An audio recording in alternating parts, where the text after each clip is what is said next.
Vivir es Cristo, vivir es Cristo,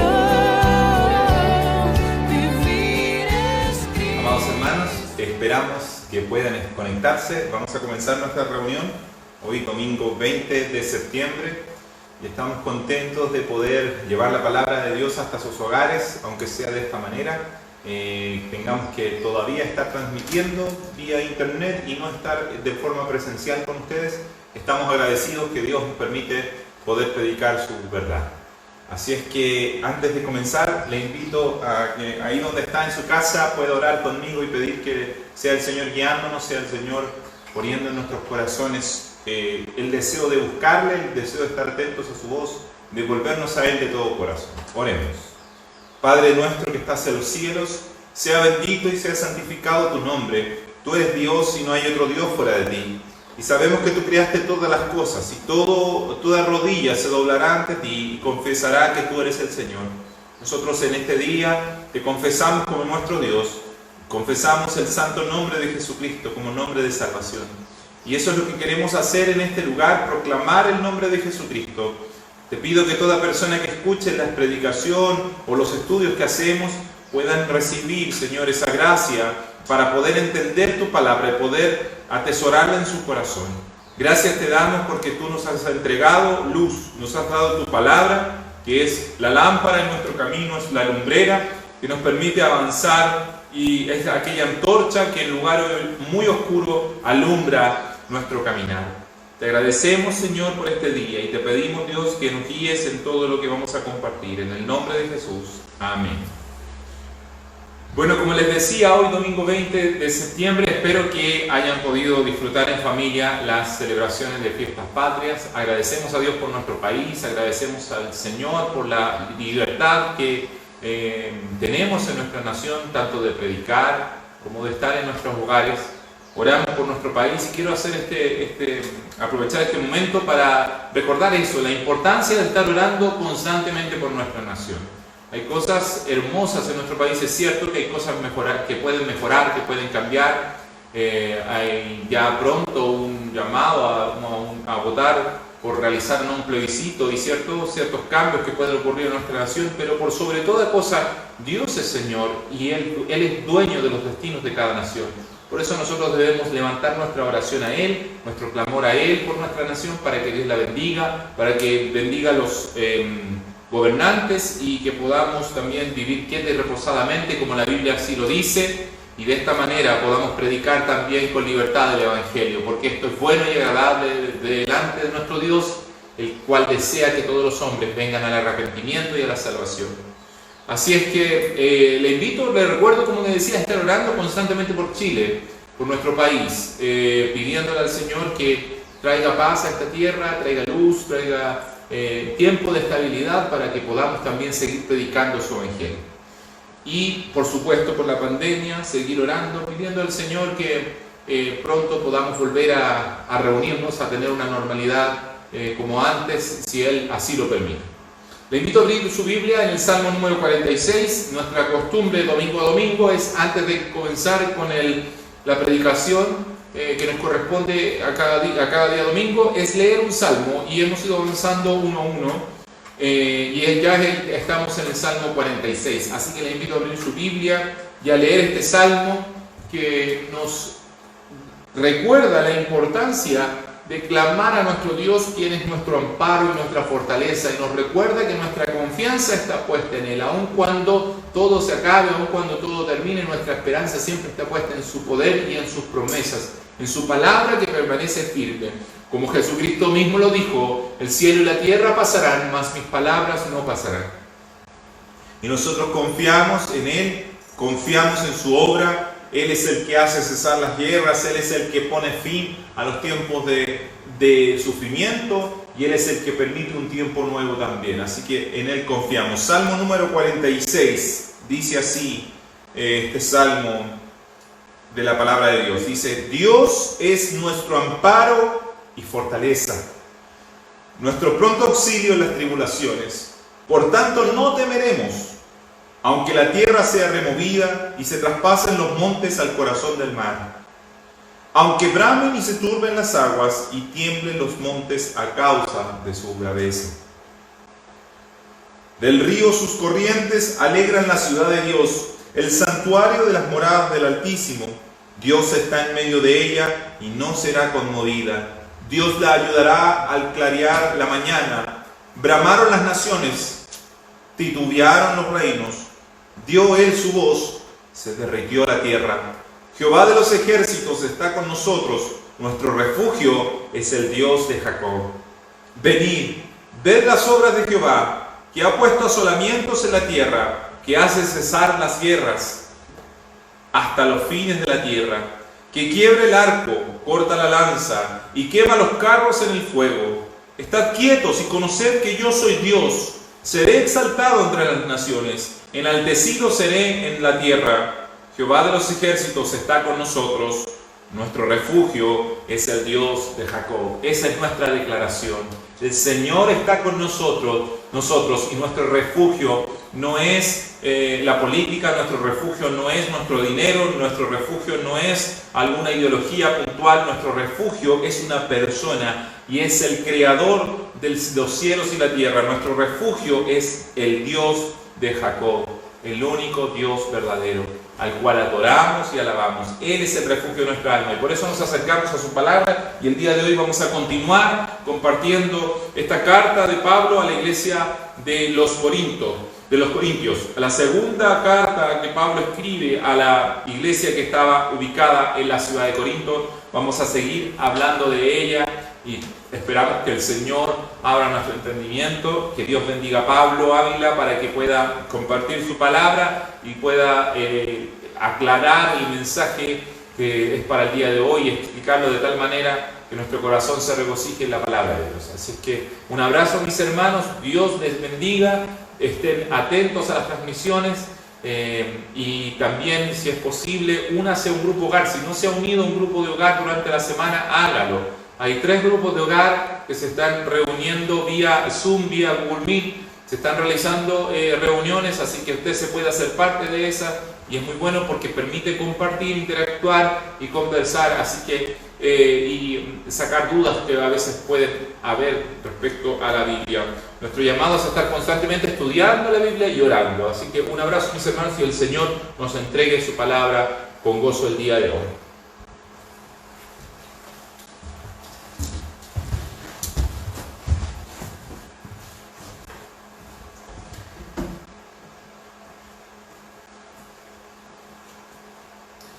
Muy buenos días, queridos hermanos. Estoy muy contento. Este es un 18 fiestas patrias diferentes. Estamos con esta pandemia. Ha sido más familiar, ha sido con menos desplazamiento. Esperamos que usted haya aprovechado y todavía, porque todavía tenemos algunos este día libre para pasarlo con la familia. Sin embargo, a pesar de todas esas dificultades, a pesar de estar celebrando fiestas patrias, nunca debe faltar en nuestra iglesia, en su vida, en mi vida, la palabra del Señor. Y eso es lo que haremos, eso es lo que seguimos haciendo domingo a domingo, martes, y como bien decía Juan Manuel, recordarle a aquellos que quieran y tengan interés escribirnos para agregarlo a las reuniones que se hacen los miércoles, los jueves y los viernes en los diferentes grupos en casa que se han traspasado a plataformas virtuales como Zoom o Meet. De manera que cualquiera que tenga interés en agregar y seguir estudiando la palabra de Dios en esas fechas, en esos días, avísenos para poder tomar sus datos. Incluso si no es parte regular de la iglesia, también está accesible esa posibilidad. Nada más, el 10 que ya fue leído y algo fue explicado, vamos a profundizar en ese tema, y el versículo 11, que también tiene que ver mucho, tiene que ver ambas cosas en este tema, que es un pequeño paréntesis dentro de todo lo que Pablo está tratando con respecto a la obra de Dios en la iglesia de Corinto. Por lo tanto, vamos a aprender este subtema, este pequeño paréntesis, con estos 2 versículos. Y vamos a leer y orar para que el Señor nos ayude en analizar y a sacar en limpio muchas cosas que nos va a decir estos 2 pequeños fragmentos de la Escritura.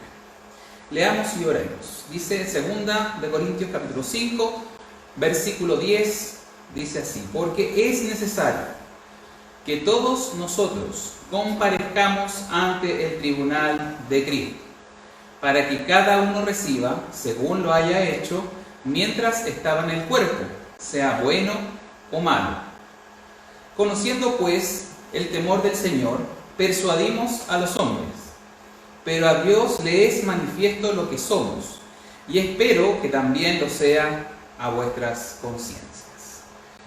Padre bueno, tú que estás en los cielos, que santificamos cada domingo y cada martes tu nombre, al reverenciar tu palabra, lo que has dejado escrito para nosotros, queremos pedirte que no te olvides una vez más de nuestras vidas, de nuestra iglesia local acá en Illapel, para que tú nos ayudes a entender tu palabra.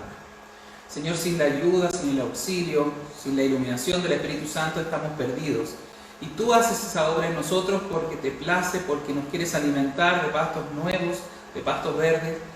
Y nosotros como ovejas debemos oír tu voz. Queremos pedirte una vez más que hagas esto en nosotros, que me ayudes a mí en la entrega de la palabra y a mis hermanos que están en casa viendo este video y aquellos que lo verán en diferido, también guíales para que entiendan todo lo que hay en estas palabras escritas hace 2000 años por la inspiración de tu Espíritu Santo. Muchas gracias por esta oportunidad nuevamente que tenemos de analizarla y guía siempre nuestras vidas, en todo sentido. En el nombre de Jesús, amén. Bien, mis queridos hermanos, quiero a modo de introducción hablar de una cuestión que creo que es muy importante que la iglesia esté advertida. Si bien sabemos que la iglesia siempre ha tenido dificultades, persecuciones, creo que en estos últimos tiempos, hablemos de 2000 años después de que Cristo asciende, estamos teniendo tal vez la polarización más grande de ideas, de ideologías. Y más que hablar de política, de temas sociales y temas de otra índole particular, quiero referirme sencillamente a la polarización que va en cuanto a el cristianismo versus la ideología atea o sin Dios. Realmente se llama el ateísmo materialista, aquel que piensa que no hay Dios y que todo es explicado por el universo, por las ciencias, y nada más que las ciencias dan la explicación a todo. Creo que más que nunca nos estamos enfrentando a esa situación. Esas son ideas desde el mismo infierno que han venido a cristalizar cada vez más con el desarrollo científico. Estamos yendo, ¿no es cierto?, a un extremo de, obviamente, ser cada vez una sociedad y especialmente un país cada vez más ateo. Lo que es el cristianismo y lo que representa la Biblia, sus valores, su cosmovisión está siendo acusada de pasada de moda, de ignorancia. Muchas veces vemos esos ataques arteros donde se nos habla, ¿no es cierto?, que somos retrógrados, aquellos que creemos en la Biblia, somos personas tontas por creer en la palabra del Señor, y nos hacen argumentos que muchas veces ellos llaman científicos, pero que carecen de lógica, que carecen de razón. Por esta razón podemos ver, en nuestro contexto latinoamericano, que Chile cada vez está creciendo más en ateísmo. Somos el segundo país más ateo después de Uruguay. Y efectivamente en las nuevas generaciones, en nuestros niños, es donde más se está tomando esta idea como una idea correcta de sacar a Dios, no solamente de la escuela, del estudio regular, de la asignatura de religión, sino de toda la sociedad. En completo, nadie debería considerar a Dios.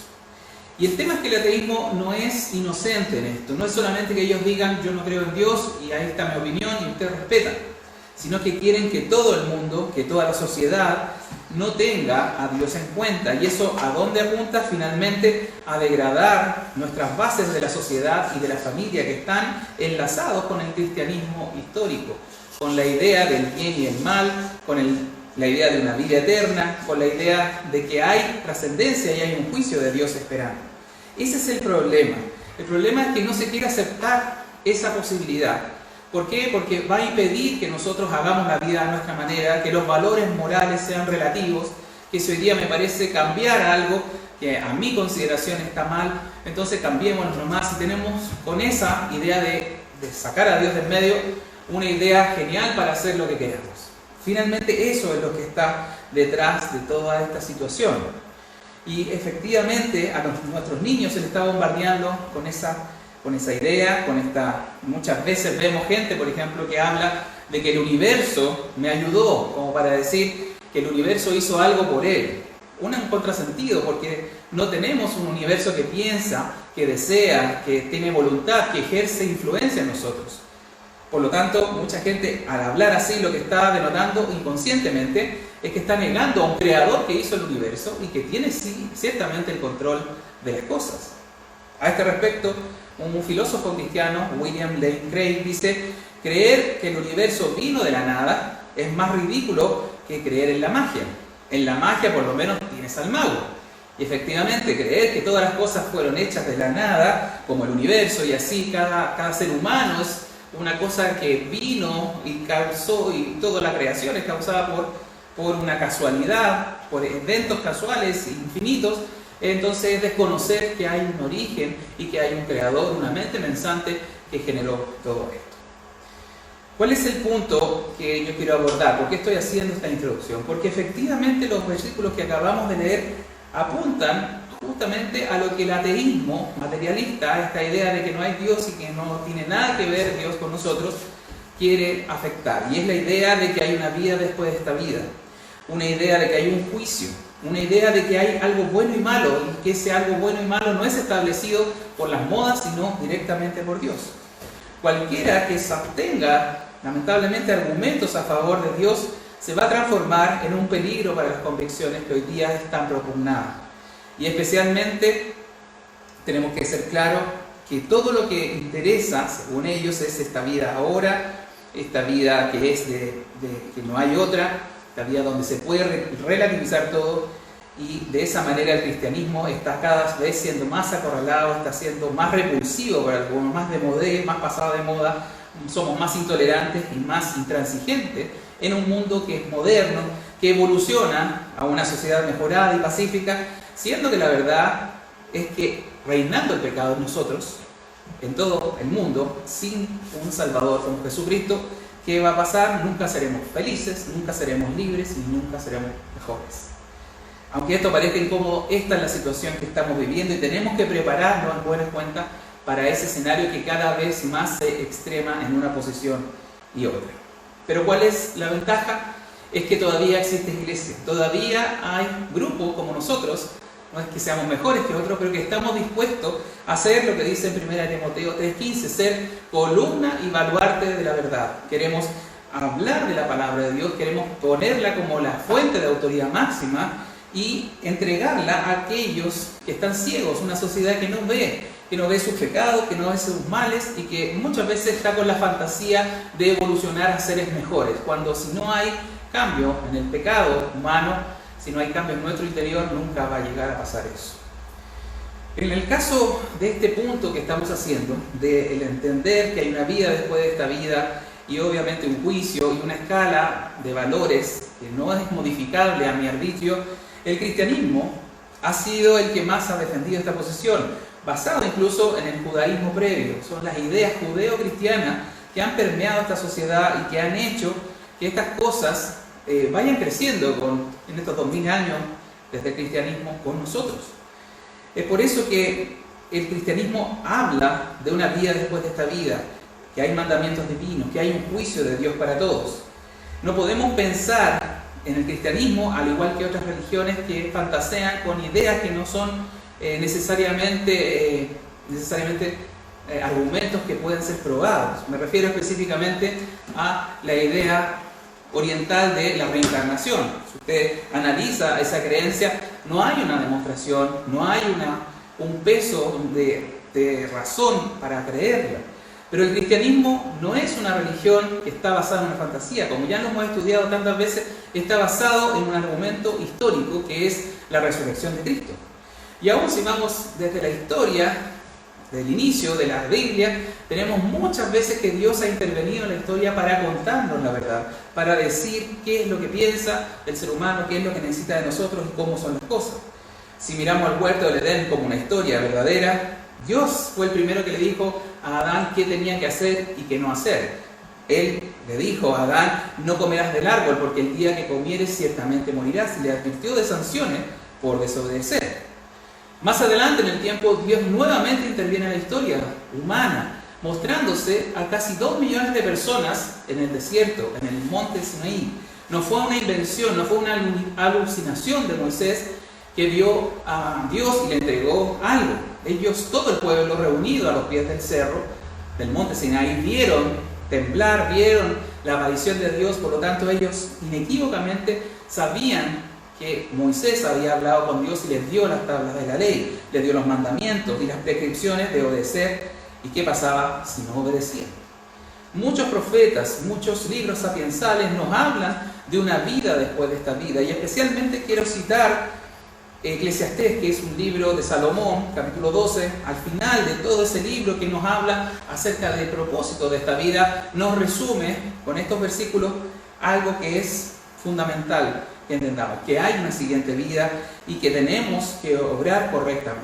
Miren lo que dice Salomón en Eclesiastés 12, 13 y 14. El fin de todo el discurso oído es este. El fin de todo lo que él había hablado en ese libro: teme a Dios y guarda sus mandamientos, porque esto es el todo del hombre, porque Dios traerá toda obra a juicio, juntamente con toda cosa encubierta, sea buena o sea mala.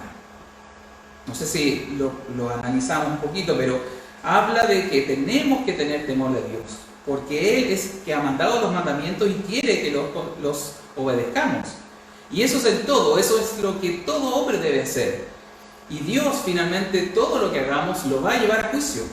Todos pasaremos por un juicio, sea visible, sean cosas visibles, cosas notorias o cosas escondidas. Hasta pensamientos de nuestro corazón van a estar en ese tribunal. El Salmo 9:17 dice también algo similar. Dice: los malos serán trasladados al Seol, todas las gentes que se olvidan de Dios. Así hay otras referencias en el Antiguo Testamento que nos hablan, en el caso del Seol, del lugar de los muertos, y todas esas personas serán castigadas en ese lugar. Como ustedes lo saben, para el tiempo de Cristo, cuando analizamos su vida en los Evangelios, podemos ver que el concepto de una vida después de esta vida era generalizado. Solamente los saduceos, como nos muestra Mateo 22, 23 al 32, solamente los saduceos, un grupo que era principalmente político, dirigencial dentro de los judíos, era el que no creía en esto. ¿Y por qué no creía? Por la misma razón de ahora, porque no conviene creer en una siguiente vida. Cristo, sin embargo, la revelación encarnada confrontó y habló de que había una resurrección, que había obviamente un cielo esperándonos, que habló a sus discípulos que tenía moradas celestiales, que Él iba a ir y que iba a volver y regresar por nosotros a llevarnos al lugar donde Él iba. Por lo tanto, siempre la Iglesia ha creído en esta revelación, que Jesús mismo puso un sello de verdad cuando finalmente resucitó. Por eso hablábamos que el cristianismo es histórico, porque cree en un evento histórico que fue la resurrección de Cristo, que acreditó todas estas verdades. Ahora bien, vamos a analizar estos textos.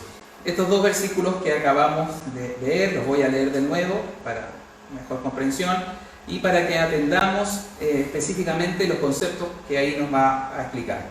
Dice, versículo 10, porque es necesario que todos nosotros comparezcamos ante el tribunal de Cristo, para que cada uno reciba según lo haya hecho mientras estaba en el cuerpo, sea bueno o sea malo. Para que no entre en confusión, y como también Juan Manuel lo explicó el domingo anterior, usted no puede llegar a pensar nunca que esto contradice, este versículo que acabo de leer, contradice la verdad de la Escritura de que la salvación es por fe, que la salvación es por creer en Cristo, en su obra, en su sacrificio en la cruz, y que nosotros al creer y arrepentirnos, llegamos a sus pies, somos perdonados y somos entonces declarados ciudadanos del cielo. Estos versículos no muestran nada contrario a esa verdad, sino que nos muestran qué pasará después que estemos en el cielo, después que estemos y enfrentemos directamente a Cristo. La diferencia está en que las personas que obviamente no han creído en Él, no se han arrepentido, siguen una vida disipada, desordenada, también lo enfrentarán, pero en un juicio que es para condenación. Y nosotros los creyentes que hemos confiado, que nos hemos arrepentido, que hemos cambiado nuestra vida, enfrentaremos a ese mismo Cristo, pero de una manera diferente. principalmente en un juicio que tiene que ver con recompensas. Ya lo vamos a analizar, pero hago ese énfasis porque, como nos dice Eclesiastés y leímos recién, todos traeremos nuestras obras a juicio, sean ocultas, sean evidentes, todas serán evaluadas por un Dios que es justo. ¿Y cómo comienza justamente estos versículos? Diciéndonos porque es necesario que todos nosotros. ¿Cuál es la razón de por qué tenemos que ir a un juicio? ¿Por qué los seres humanos tienen que ir y presentarse delante del Creador? La base de esta revelación nos dice que es por justicia de Dios. Porque, como usted sabe, Dios es justo en sí mismo. Es un atributo de Él, es una característica que no puede ser separado de su esencia, de lo que Él es. De manera que no podemos pensar que el creador de las leyes, el creador de la justicia, va a quedarse sin aplicar la justicia y en administrarla en todos nosotros. Como nos dice Génesis 18:25, cuando Abraham le preguntó sobre la ciudad de Sodoma y Gomorra, específicamente sobre si habían justos ahí que no la aniquilara, en Génesis 18:25 leemos lo siguiente. Le dice Abraham a Dios, dice: lejos de ti el hacer tal, que hagas morir al justo con el impío, y que sea el justo tratado como el impío. Nunca hagas tal.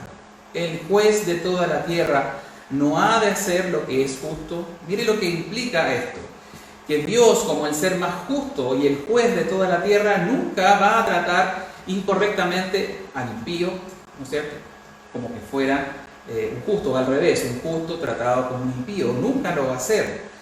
De manera que para Dios nunca lo malo, lo incorrecto es algo que lo pasa ligeramente. No es algo que diga Dios, ¿sabes qué? Lo voy a olvidar, me voy a hacer como que no lo veo. Tenemos que aclarar este punto porque la justicia de Dios es efectiva, es real. Y donde más lo vemos y donde más tenemos que recordar de que Jesús fue el que recibió toda la ira de Dios fue en la cruz.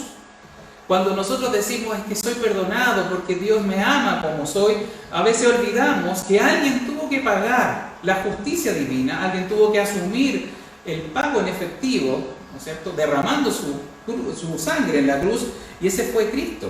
De manera que Dios nunca toma livianamente el pecado. Es tan serio para Dios el pecado que lo va a justiciar donde sea que lo encuentre. La diferencia está en que los creyentes nos protegemos debajo de Cristo, porque Dios descargó su ira en su Hijo. En cambio, los que no creen en Él no pueden tener este paraguas, esta cobertura, esta sangre que nos cubre, de manera que van a recibir sencillamente el juicio final, el juicio definitivo y de condenación para permanecer en el infierno. Entonces nunca pensemos que Dios no es justo o que con nosotros se olvida de ciertas cosas. Es necesario que todos comparezcamos porque primero Dios es justo y debe hacer justicia correctamente en todo sentido. Y en la siguiente frase que aparece en el versículo es que todos nosotros tenemos que comparecer ante Cristo. Y cuando nos habla de todos nosotros, el énfasis especialmente en este versículo está hacia los cristianos, hacia los creyentes, porque es una carta enviada a una iglesia, la de Corinto, y por lo tanto, cuando hablamos del tribunal de Cristo, estamos hablando de un juicio para los creyentes. ¿Qué es lo que Dios va a hacer o que Cristo va a hacer en ese tribunal? ¿Cómo se completa este versículo? Dice, para que cada uno reciba según lo haya hecho mientras estaba en el cuerpo, sea bueno o malo. ¿Qué es lo que va a hacer Dios? Dios, entendiendo que todos nosotros recibimos un regalo, que fue el regalo de la salvación, de ir al cielo, no por nuestros méritos, nunca se equivoque en eso. Usted no se va al cielo por hacer buenas obras, no se va al cielo por un buen comportamiento, sino porque Cristo hizo lo que usted no podía hacer. Vivió una vida santa y murió en reemplazo de usted, recibiendo la justicia de Dios. Nunca se olvide de eso. Pero lo que va a pasar es que Dios, a pesar de habernos regalado el cielo, igualmente tiene que evaluar la conducta de cada uno. Igualmente cada uno de sus hijos va a ser llevado a un tribunal. Esto es lo que nos dice el versículo claramente. ¿Para qué? Para ver lo que ha hecho en el cuerpo, sea bueno o sea malo. Y esto se relaciona más bien con la calidad de cristiano que somos, ya que todos somos parte de la misma familia, tenemos el mismo padre, pero al igual que las familias de este mundo, la familia que usted forma, ¿no es cierto?, no todos los hijos son iguales, a pesar de tener los mismos padres. Ese es el principio que aquí tenemos que observar. ¿Por qué? Pensemos en cada vida individual. Si usted mira a todos los cristianos de la historia de la humanidad, no todos nacieron en los mismos tiempos. No todos tuvieron las mismas oportunidades de leer la palabra, como hoy día, por ejemplo. No todos tienen el mismo nivel intelectual, el mismo nivel de comprensión de la palabra. Muchos llegamos a edades diferentes. Algunos más jóvenes, más niños, entendieron y conocieron a Cristo. Otros de más edad. Y todos estos factores implican, es como un historial de vida que Dios tiene que pesar, igual que en un tribunal, los antecedentes suyos, para tomar determinación en cómo usted lo haya hecho. No va a hacer lo mismo mi juicio con su juicio. Si tengo más conocimiento de la palabra o no lo tengo. Cristo habla acerca de eso cuando dice: no se hagan muchos maestros entre ustedes, porque el juicio será más severo, porque usted conoce más.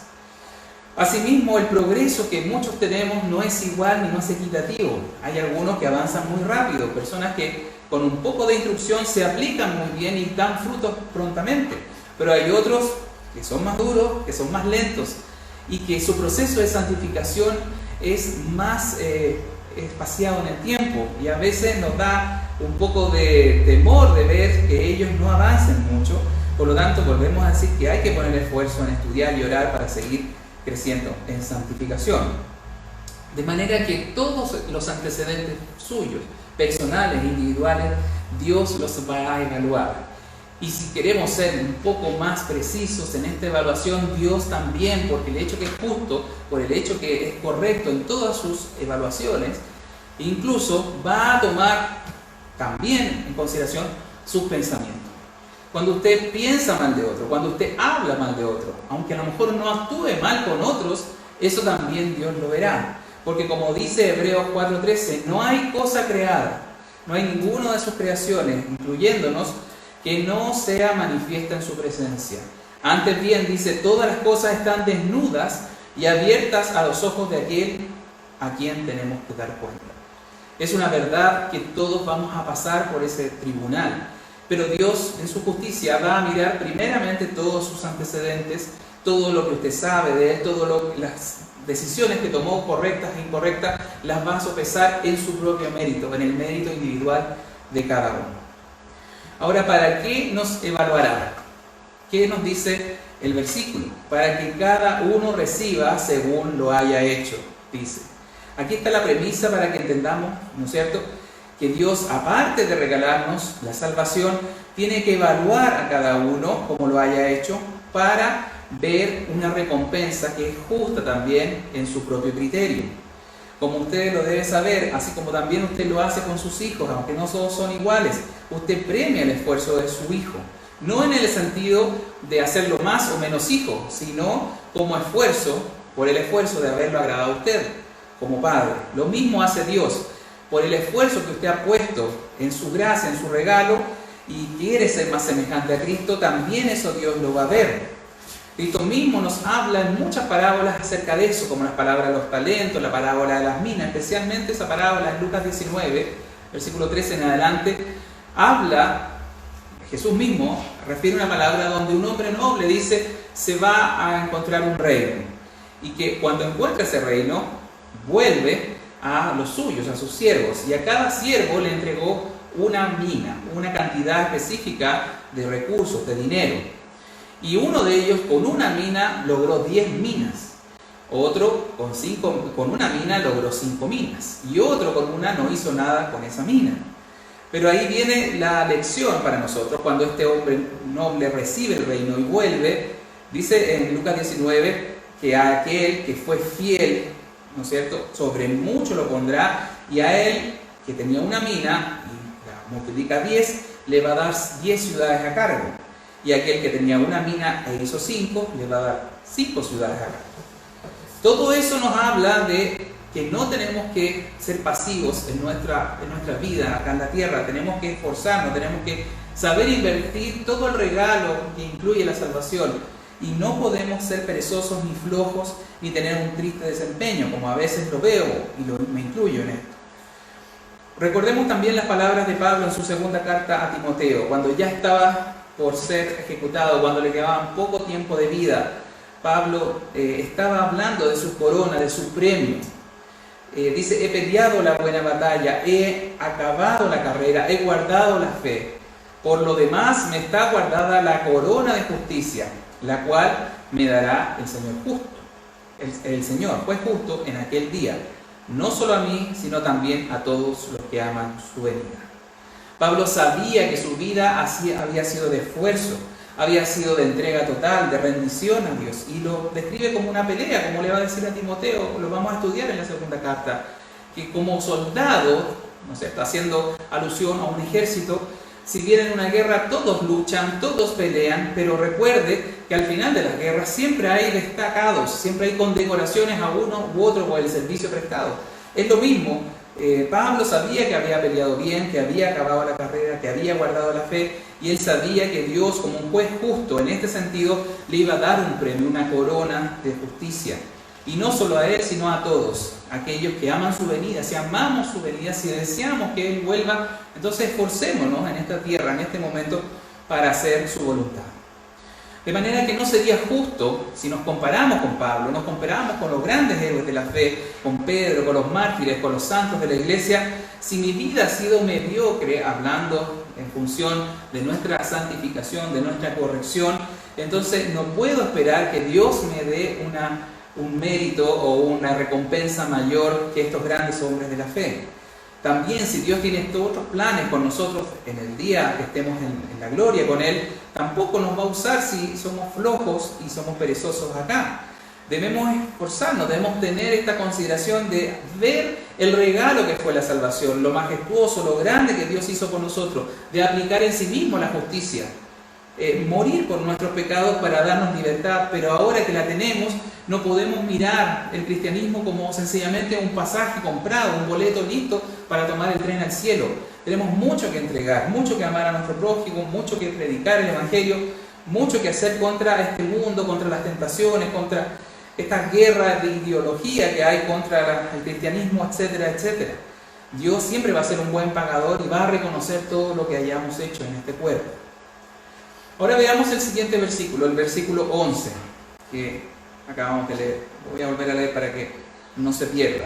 Dice el versículo 11, conociendo pues el temor del Señor, persuadimos a los hombres, pero a Dios le es manifiesto lo que somos y espero que también lo sea a vuestras conciencias. Este versículo viene a ser finalmente como una consecuencia lógica y esperable de saber que estaremos frente a Cristo en un tribunal. Son de aplicación para esta vida, para este lado de la eternidad y para nuestro compromiso con el evangelismo. Como parte, dice, conociendo pues el temor a Dios. Hay otras versiones, que revisé algunas, que nos dice así, por lo tanto, dado que conocemos el temor del Señor.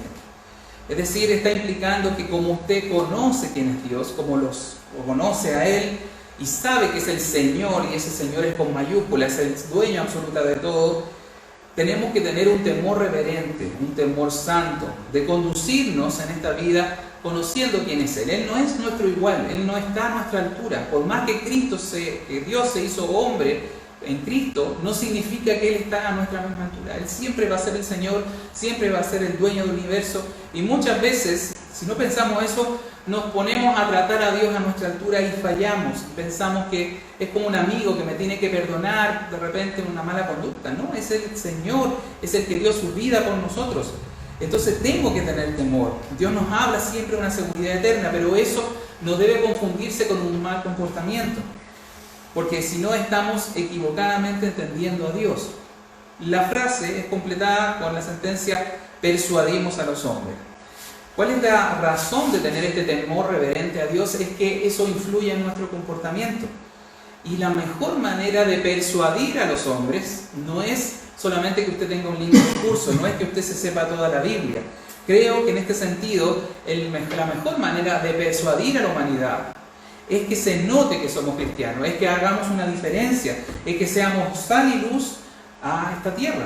Muchas veces somos una sal, pero somos una sal tan insípida que no tiene gusto, que no da una diferencia. Somos a veces una luz tan fría, tan tenue, que no es capaz de alumbrar a la oscuridad que hay alrededor en nuestra sociedad. Tenemos que volver a tener estas características distintivas Tenemos que ser una lumbrera, tenemos que ser una sal que sala, porque si no, no nos sirve. Así como también dice A.W. Tozer, dice: hay cristianos cuya sola presencia incita a otros a ser mejores cristianos. Dice: quiero ser esa clase de cristiano. Todos debiésemos ser así de motivados, querer influir en otros, aún con nuestro testimonio, con nuestra conducta, que nos vean ser hombres y mujeres de familia, con familias ordenadas, con hijos en sujeción, con hombres y mujeres cumpliendo los roles que Dios ha definido. Que se note de lejos nuestro cristianismo. ¿Para qué? Para persuadir a los hombres. Porque si hoy día no mostramos ninguna diferencia con el resto de la sociedad, créanme que no estamos haciendo la diferencia. El apóstol Pablo continúa en este versículo metiendo aún más el dedo en la llaga cuando nos dice: pero a Dios le es manifiesto lo que somos. Aquí nuevamente volvemos al tema que Cristo enfrentó cuando estuvo en la tierra, al fariseísmo, a esa manera falsa de apariencia de piedad. Porque, hermanos, aunque usted me engañe a mí, yo lo engaño a usted, y así todos nos engañemos viniendo, o cuando estábamos aquí sentándonos juntos en una reunión, créanme que a Dios no lo va a engañar. Como dice Gálatas 6:7, no os engañéis, Dios no puede ser burlado, pues todo lo que el hombre sembrare, eso también segará. Y este es un llamado de atención para que su conducta sea evidente externa, o sea interna, en sus pensamientos sea libre de pecado, sea realmente una transparencia donde Dios pueda ver y no encontrar oscuridad. Realmente no podemos engañar a Dios, eso es un hecho, pero aún así tratamos de ocultarnos a los ojos de las personas, y eso tampoco está bien. El versículo lo completa con un llamado a la conciencia y dice: y espero que también lo sea a vuestras conciencias. Lo dice como pidiendo que nuestras conciencias sean las que despierten este deseo, si es que no consideramos que Dios nos ve. La conciencia, como sabemos, es el último enclave para incomodarnos cuando estamos fuera de la norma divina.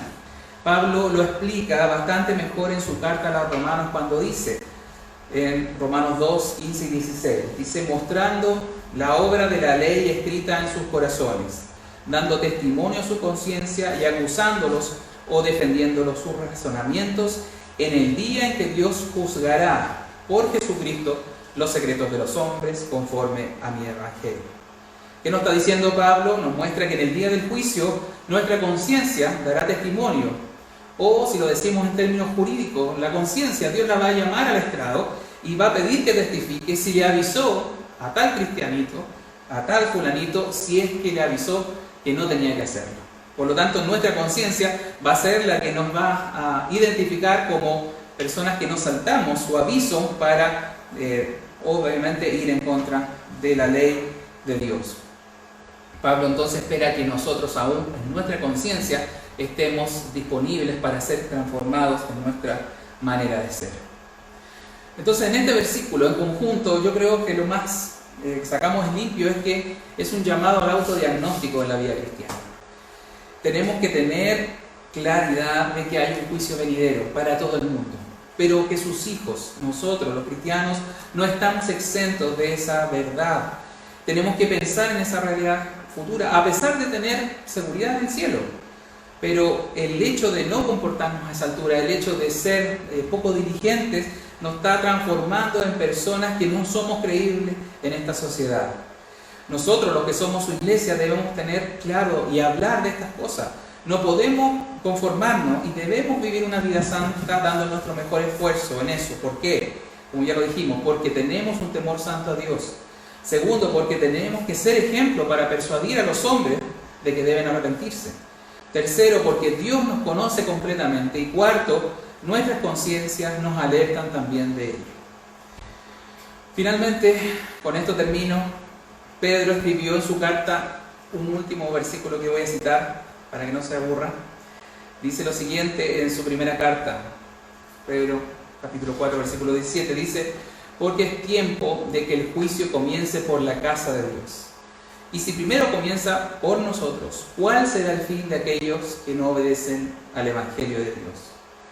Hermanos, es necesario que empecemos a evaluarnos, a juzgarnos. No me refiero a que cada uno apunte con el dedo al otro, sino que cada uno se haga un autodiagnóstico, una autoevaluación de cómo lo está haciendo. que la percepción de que vamos a entrar a ser evaluados por Dios para recompensa, que son buenas igualmente, no deje de persuadirnos de cambiar, de hacer mejor las cosas, de mostrar un testimonio significativo, de entender que tenemos que reflejar el carácter de Cristo en todo lo que hacemos. Porque esta vida, todo lo que hagamos en esta vida va a tener un eco, ¿no es cierto?, un paso a la otra vida. Y de esa manera entonces tenemos que valorar nuestra vida actual para modificarla y para acercarnos más al carácter de Cristo. Tenemos que ser identificados, como decía A.W. Tozer, con respecto a ser cristianos hasta de lejos, que nos miren y sepan que aún nuestros pensamientos están inclinados hacia Dios. Y en eso estamos muy lejos de la norma, de la medida, de los grandes hermanos de la historia. Pero tenemos que hacerlo, tenemos que darnos ánimo con estos versículos, tenemos que corregirnos y entender que tendremos que dar cuenta a Dios por nuestros actos, a pesar de que seamos creyentes, a pesar de que estemos en el cielo con Él. Dios es justo en todo sentido. Entonces, quite la envidia, quite la preocupación por otros, preocúpese de cómo lo está haciendo usted, cómo realmente está avanzando en esta vida cristiana. Dios conoce su pasado, conoce sus dificultades, conoce exactamente sus pensamientos. Dios los va a considerar, va a tener todo ese informe, todo ese reporte, todos esos antecedentes para hacer una evaluación justa, porque es el juez más justo de toda la tierra. Y por lo mismo tenemos que esforzarnos en la gracia, como le dice a Timoteo. No podemos sentarnos de brazos cruzados y decir, bueno, ya soy cristiano, vengo a la iglesia y con eso me conformo. Hay mucho más que hacer, hay una vida completa que Dios le ha regalado para que la aproveche, porque Él quiere recompensarlo, porque Él es bueno, pero también es justo. Y va a hacer esa evaluación completa en ese tribunal de Cristo. Por lo tanto, oremos, hermanos, para que Dios nos incomode con esto y que trabajemos más y más en nuestras vidas. Ese es el deseo de Dios. Oremos.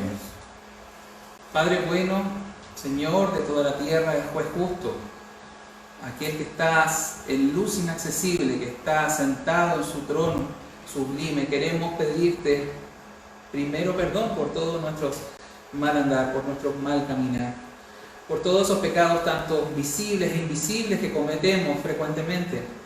Señor, queremos ser realmente una novia sin mancha y arrugas ni cosa semejante, la cual tú vas a venir a buscar. Debemos pedirte perdón, debemos confesar nuestras ofensas hacia ti. Queremos pedirte también que nos ayudes a lidiar en este mundo, Señor, con dificultades, con maldad, para realmente destacar, para hacer la diferencia. Señor, tu llamado en todos los libros, en todas tus parábolas, es a ser una persona que toma su cruz y te sigue. Y lo hacemos muchas veces de una mala manera, lo hacemos enojado, lo hacemos con muchas desconformidades hacia lo que, gracias a tu misericordia, nos has dado. Y te pido que trabajes en la vida de mis hermanos, en mi vida, en cada uno, Señor, para poder hacer conforme a lo que tú nos enseñas. Guárdanos, obviamente, del mal, pero, Señor, quita también y enséñanos a trabajar con la tentación, con las cosas que el mundo a veces nos prepara, el diablo a veces también en sus maquinaciones no las desconocemos. Y queremos pedirnos que nos ayude, Señor. Sin tu auxilio, sin tu fuerza, sin la gracia de Dios que la da sin medida, no somos nada. Pero también apelo, Señor, a nuestra responsabilidad humana en esta situación para poder avanzar, para seguir haciendo mejor las cosas. Ayúdanos como iglesia, ayúdanos a ser diferentes, a hacer y marcar la diferencia en todos nuestros aspectos de vida. Te lo pido por tu misericordia, en el nombre de Jesús. Amén. Bien, hermanos, nos estaremos encontrando el día martes, como siempre, a las 19:30. Vamos a comenzar la segunda carta de Pablo a Timoteo, para que si quiere leerla, desde ya puede empezar a avanzar. Que tengan muy lindas fiestas en lo que queda del día y nos estamos viendo la próxima semana.